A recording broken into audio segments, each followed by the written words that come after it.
Le journal de 7h présenté par Victor Porcher. Bonjour Victor. Bonjour Lionel et bonjour à tous. Une étape de plus vers la victoire finale et la joie communicative de tout un vestiaire.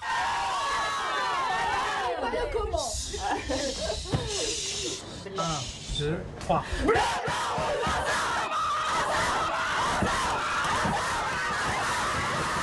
Bleu, blanc, rouge, ensemble, je vous le répète parce que l'explosion de joie dans le micro, ça sature un peu.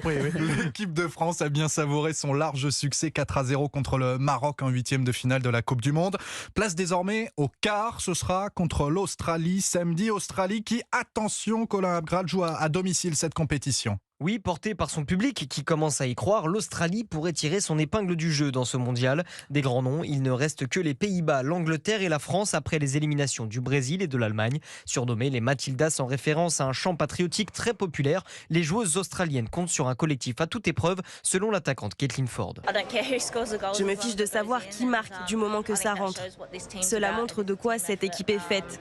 C'est un effort collectif qui nous a emmenés ici. Nous sommes fiers et heureuses des performances de l'équipe. Battue en match amical par l'Australie en juillet, l'équipe de France devra être attentive, selon Selma Bacha, défenseur tricolore. Ça va être un quart de finale magnifique.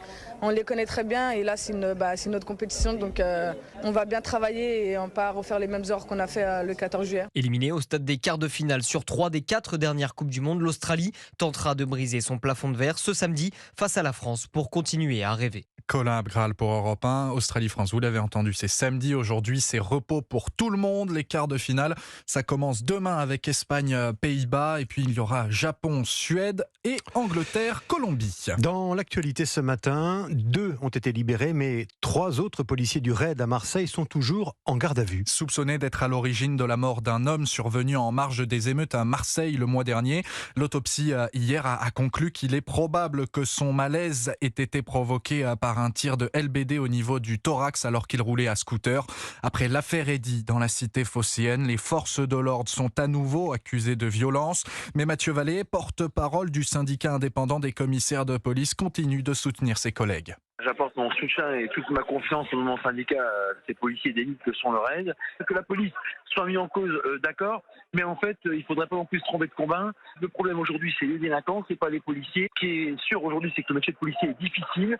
On a des délinquants de plus en plus durs, de plus en plus endurcis, de plus en plus illimités, si j'ose dire, en termes d'irrespect de la loi, de la justice et de la police. Mais il faut remettre l'église au centre du village. Moi, ceux qui me font percer les délinquants, c'est absolument pas les policiers. Et sans l'appui du RAID, du GIGN et de la brigade de recherche et intervention de la police judiciaire, on n'aurait non seulement pas pu interpeller les émeutiers, mais en plus mettre un frein et un stop à ces émeutes qui ont émaillé le pays durant plusieurs nuits et qu'on n'avait pas vécu depuis très longtemps, pour ne pas dire depuis le début de la 5e République. Mathieu Vallée au micro Europe 1 de Wilfried de Villers.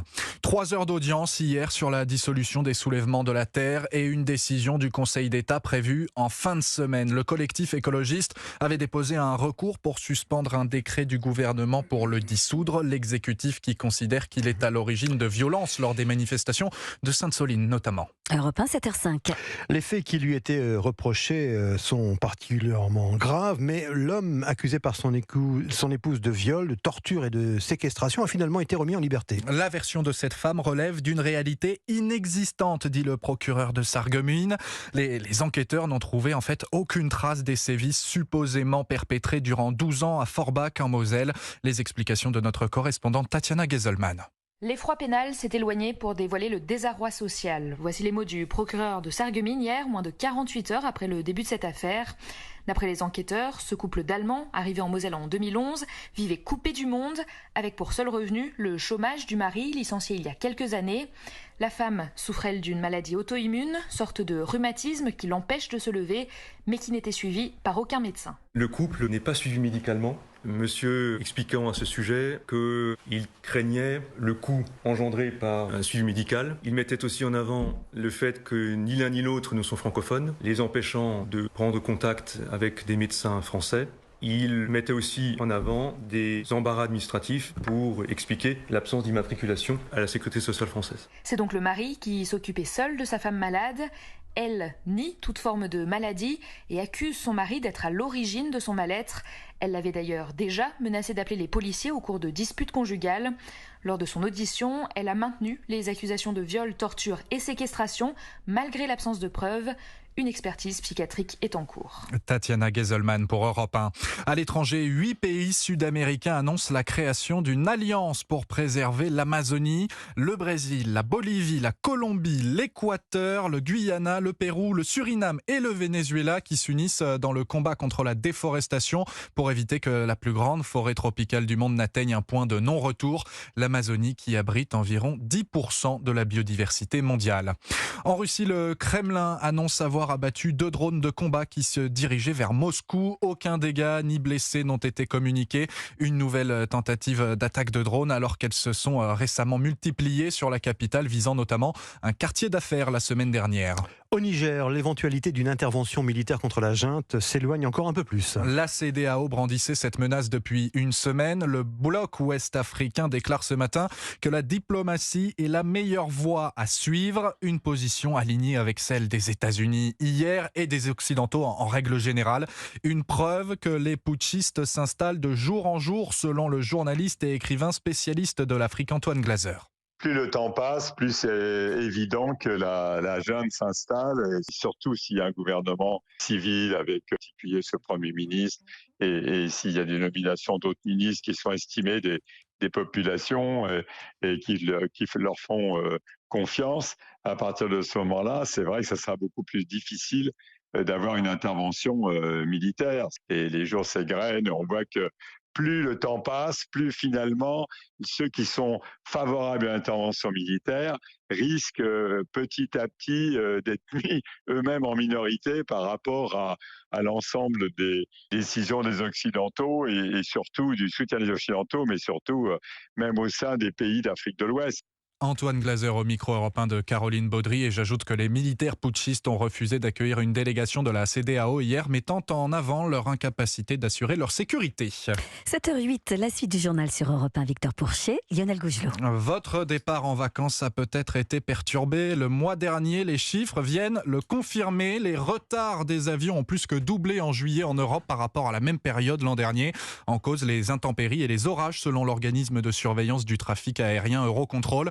Cela n'a pas empêché le nombre de vols de passer la barre du million, une première depuis septembre 2019 et l'avant-Covid. Justement, pendant le Covid, un nom faisait régulièrement la une de l'actualité. Je veux parler de BioNTech, ce géant de l'industrie pharmaceutique, qui va plutôt mal aujourd'hui. Ouais, c'est lui en partenariat avec Pfizer qui était en pointe sur l'élaboration d'un vaccin. C'était même le plus utilisé du monde. Mais 3 ans plus tard, oui, déjà 3 ans, BioNTech est en grande difficulté, Baptiste Morin. Oui, au deuxième trimestre 2022, la biotech allemande avait enregistré plus d'1,5 milliard d'euros de bénéfices. Changement total d'ambiance cette année. Au deuxième trimestre 2023, BioNTech accuse une perte nette de 190 millions d'euros. En un an, l'entreprise a plongé dans le rouge. Alors ce n'est pas compliqué à comprendre, le vaccin anti-Covid ne fait plus recette. Pourtant, pour trouver son deuxième souffle, BioNTech mise sur un nouveau vaccin anti-Covid, un sérum qui serait adapté aux nouveaux variants. L'entreprise en espère tout de même 5 milliards d'euros de revenus. Il faut dire qu'elle n'a pas vraiment le choix. Sa spécialité d'origine, la recherche sur le cancer, n'a jusqu'ici pas accouché de résultats concrets. Et ces pertes financières ne vont pas aider. Les dépenses consacrées à la recherche par BioNTech devraient être amputées de plusieurs centaines de millions d'euros. Baptiste Morin pour Europe 1, l'économie toujours et cette baisse des prix en Chine, une déflation. C'est la première depuis 2 ans dans le pays, qui n'est pas une si bonne nouvelle que ça, figurez-vous. Cette dynamique inverse de l'inflation qu'on connaît chez nous est due à une consommation en berne dans le pays, ce qui complique sa reprise économique selon les experts. On passe au sport avec le football et notre série de la semaine s'arrête chaque jour sur un cas d'or du championnat de France, ses attentes, ses espoirs et ceux de l'Olympique de Marseille. Eh bien, c'est la Ligue des Champions, hein, Victor ? Avec une première échéance, ce tour préliminaire ce soir, l'OM qui affronte les Grecs du Panathinaïkos, un tournant déjà pour une équipe bâtie pour l'Europe. 6 recrues stars, dont l'attaquant Pierre-Emerick Aubameyang, Stéphane Burgat. L'engouement est total. À la boutique du club, les supporters comme Karen sont nombreux à floquer leur maillot du nouveau numéro 10, Aubameyang. Flocage direct, rien que pour ça. Le message est clair, la vedette cette saison, c'est lui. Et les habitués du Vélodrome comme Mathieu Boutros, qui ont déjà vu jouer Aubameyang en amical, sont déjà sous le charme. Il va nous faire l'éclair. Ce que j'ai vu de la fête des 1-2, ça allait vite. Bam, bam, boum. C'est pas mal. Il est affûté. Dortmund, Arsenal, Barcelone, Pierre-Emerick Aubameyang a quelques jolies lignes sur son CV et plus de 280 buts en club. Et pourtant, certains Marseillais restent méfiants. Pour moi, c'est un nom qui était en fin de carrière. Voilà, quoi. Et puis s'ils l'ont lâché gratos, il y a des doutes. C'est pour ça que j'ai pas floqué, regardez mon maillot. Avec son nouveau coach Marcelino, l'OM va jouer la profondeur sur le terrain cette saison. Mais à 34 ans, l'attaquant en a-t-il encore les jambes? Réponse du principal intéressé. Pour vous rassurer, moi je me sens très très bien avant tout. J'ai le record de vitesse la saison passée à l'entraînement avec Chelsea, 36 km/h, donc je pense qu'à ce niveau-là ça va. Et peut-être un début de réponse ce soir et le déplacement de l'OM sur la pelouse du Panathinaïkos. Marseille, Stéphane Burgat, Europe 1. Et donc rendez-vous à 20h pour ce Panathinaikos OM, tour préliminaire de la Ligue des Champions. Et tiens, justement, je vous en parlais la semaine dernière du petit poussé de ces tours préliminaires. Oui. Le KI Klaksvik, le club des îles Féroé, qui a gagné le match aller de sa double confrontation contre le champion de Norvège quand même en titre, Molde. Klaksvik, pour vous donner une idée, c'est 5000 habitants, soit une ville comme Quiberon en Bretagne ou encore Roquefort-la-Bédoule dans les Bouches-du-Rhône. Comment vous prononcez? Roquefort-la-Bédoule. Non, le club des îles Féroé. Vous n'allez pas vous en sortir comme ça. C'est plus compliqué. Le KI Klaksvik. Bon, il va falloir s'y faire. Merci Victor Pourchet.